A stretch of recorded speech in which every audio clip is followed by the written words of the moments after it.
Ayuda, ça veut dire aide.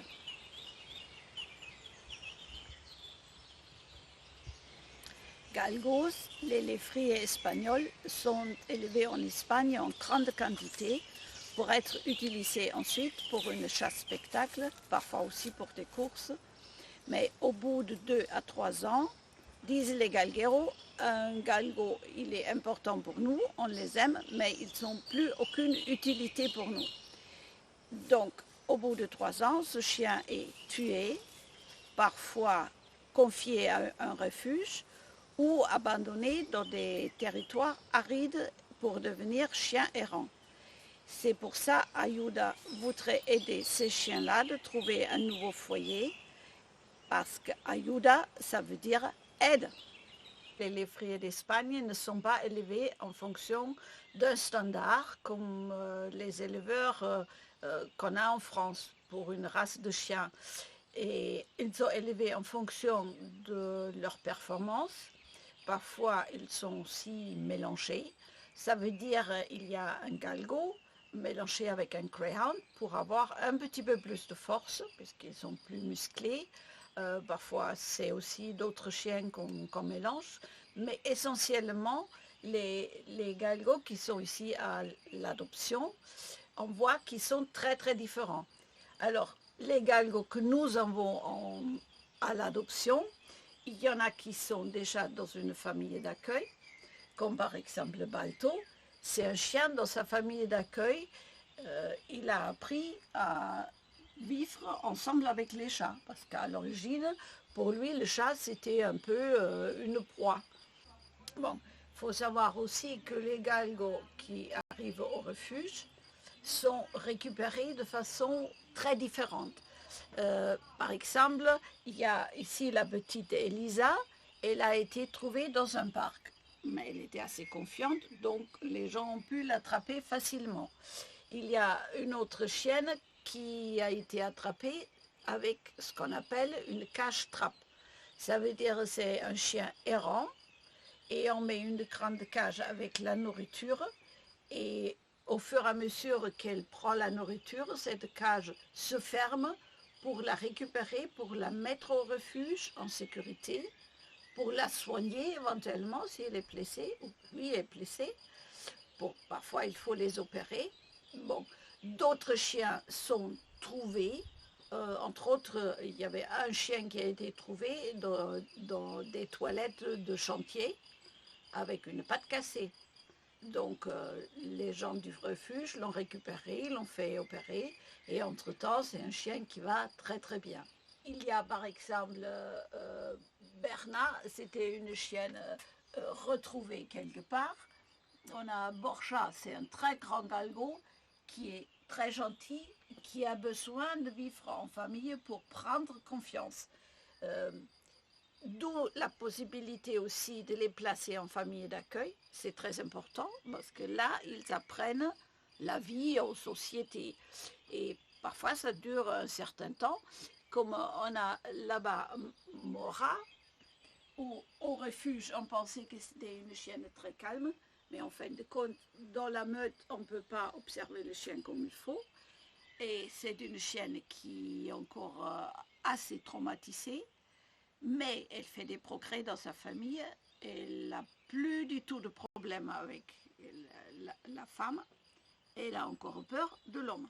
Galgos, ce sont des chiens très très sensibles qui aiment bien être avec leur maître, qui aiment bien avoir une relation avec les personnes avec lesquelles ils vivent. Ce sont des chiens qui sont jamais agressifs, ce sont des chiens très doux, qui aboient pas, et ce sont des chiens qui sont très très agréables à vivre. Il y a beaucoup d'idées reçues sur des galgos. On pense qu'ils doivent se dépenser beaucoup et courir beaucoup.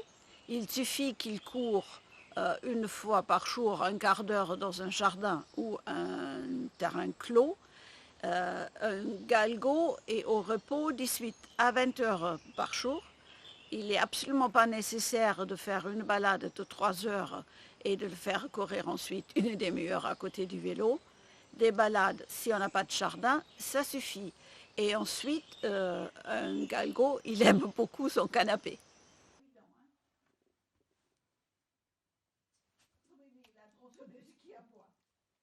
Bon, donc ça c'est réglé. Je vais voir avec les caribins pour voir qui. Par contre, je vais probablement emmener. Voilà.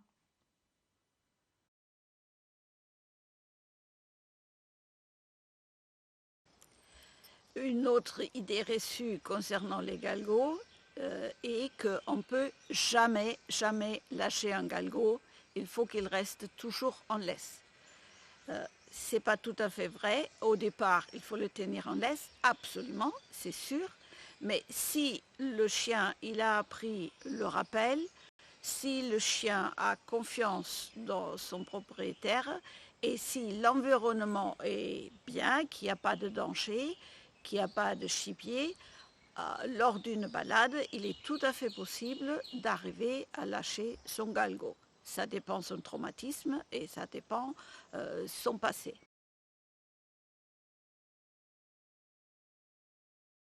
Une autre idée reçue concernant les galgos, pour quelqu'un qui veut adopter un galgo, c'est pour un galgo, il faut toujours un grand jardin et il ne peut pas vivre en appartement.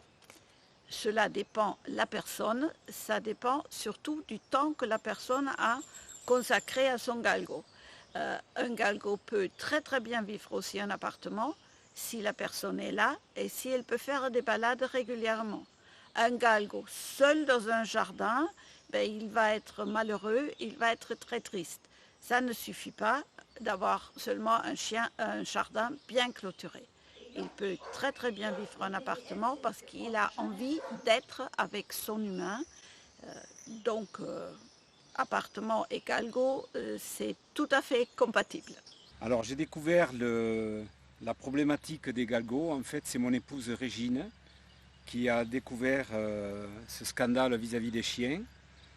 Et après avoir visionné plusieurs vidéos, et notamment grâce aux associations qui s'en occupent, j'ai décidé un jour, pour lui faire plaisir, de lui offrir un galgo.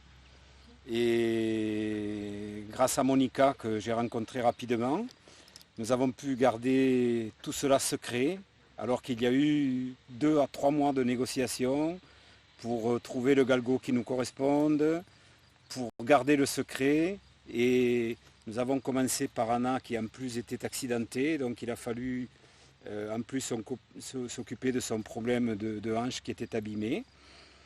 Et puis un beau jour, nous avons menti en disant que ma présence était indispensable pour aller récupérer les chiens qui remontaient d'Espagne. Avec Monica, nous avons récupéré Anna.